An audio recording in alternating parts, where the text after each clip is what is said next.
चंपा गछ 26 फुट। अच्छा माने हम भारत को पृथ्वी रे एत बड़ बड़ चंपा गछ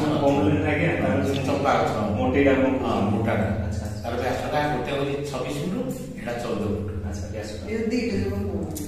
दुईटा गछ ଅଛି एटा हमरे सामनाटा आ रे सेपटे कुंड आ पटे ए गछटा जेति मुटा ता बाही गुडा का जेति मुटा माने ଟିକେ संकुचित होई। अच्छा मुझे तो तांको सब काम रे लागि जति आपन जानि पारे जिंसना कोन होची कोन माने कोने जिंस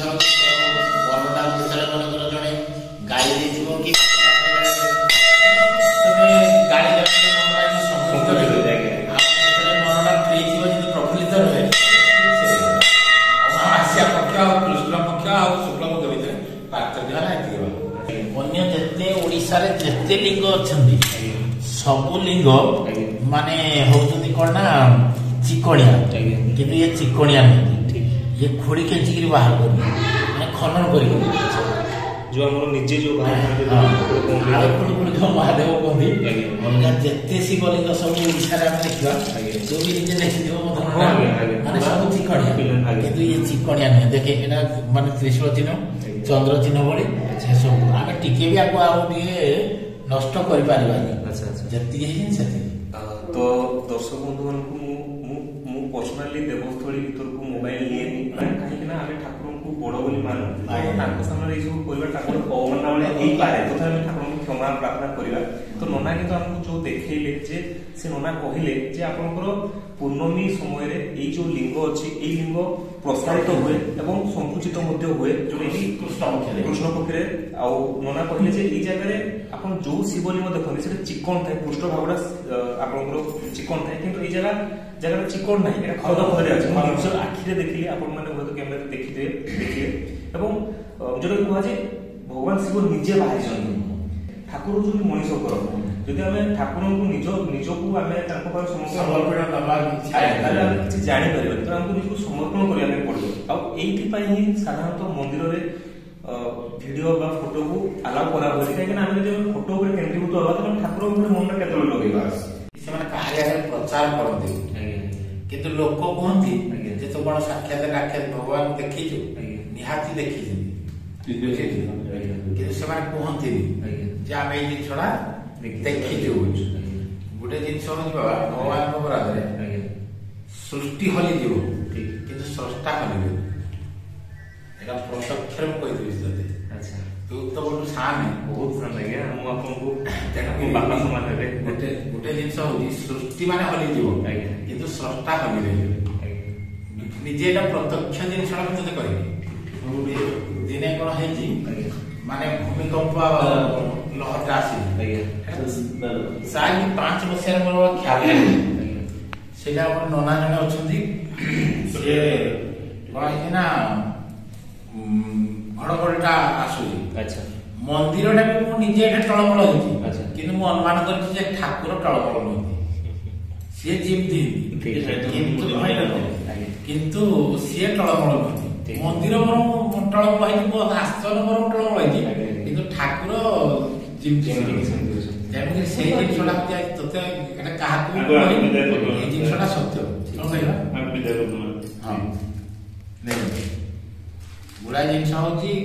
के मानि पारो न मानि पारो सेटारे हमर मतलब नाही हां तो बुझे बुझे तो नाही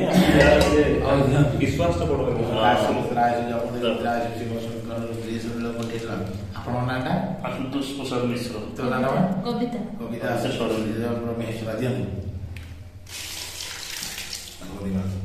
गोटाए जिंस होची आपण तो ब्राह्मण लोक मते किछि कहया को पड़िबोनी एटा 18 वर्ष रे संतान लाभ करदिनी 13 वर्ष रे लाभ करदिनी 7 वर्ष रे 9 वर्ष रे 11 वर्ष रे आपण विश्वास रखि जानतु एठी तो आपनकर माने जीवनयास नेगिरी पुरी की जाय तेरो आपण को पठेइनी ठाकुर एठी आपण स्वप्न दोष पाइबे को जीवे ये जति खोलिले सेतिकी मोटा हेगले सेतिकी मोटा हेगले एवं राजा को निर्देश देले मंदिर ही एठी हो ए मंदिर हो 1664 बोली तांकर किंवदंती कहूची ता पूर्वरु ठाकुर आगु मंदिर ती बेଳ किंतु ता पूर्वरु ठाकुर आगु मु तो जानली मत लागला आपनकर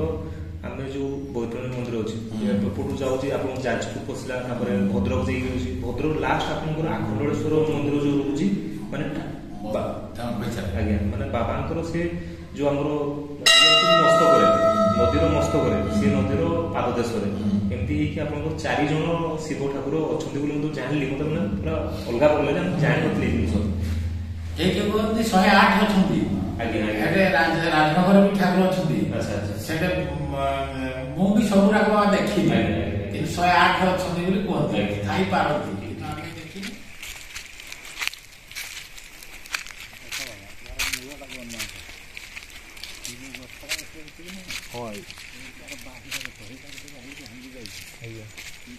नोना जो चंपा गछ कथा कहते जे आपणकर थे ये आपणकर जो बिजुली मारी सेपटे से गछ अच्छे से गछ एवं पर्यटन बंचिक अच्छे मैंने साक्षात शिव मानकर से करिश्मा तो एपटे देखो ये जो गछ अच्छे यहाँ हूँ आपणकर गोटे चंपा गछ आपणकर आम बोलिकी देखिलु मैंने से पाखापाखि 26-27 फुट तार व्यासटा गोलेईटा रहिबो तो एटा गोटे आप चिंता करूँ केते पुराना गछ होइथिबो मा केते केबेरु एई गछ अछि तार किछि माने हिसाब नाही बा ठीक ठिकाना नाही तो जहाँ भी हो नोना देखिली मते आश्चर्य लागला माने बुलिक आमे देखिलु जे तीनटा बाहु हेकी तार अछि मझिरा पूरा मोटे हेकी अछि गछ बा वृक्ष ए वृक्ष होछि माने हमर गोटे संपद आज्ञा जदि वृक्ष नाही ताले मनुष्य नाही जदि हमर आमे जदि वृक्ष को संरक्षण न करबा ताले हम मनुष्य केबे सफा हो जिवे कारण बण जंगल रे ही हमर मनुष्य जीव जंतु ए सब जिंस सृष्टि सृजन होउची बा सृष्टि धरी रहउची तो तेणु करी जो पर्यटन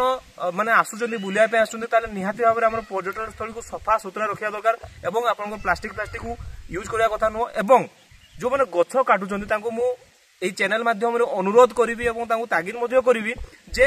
गछ काटिबा बंद करंतु एवं गछ लगे आरंभ करंतु तेबे जाई कि हम सृष्टि रहिबो कारण हम पर पीढ़ी को हम देई कि जीवा कोटि कोटि प्रणाम शंभु।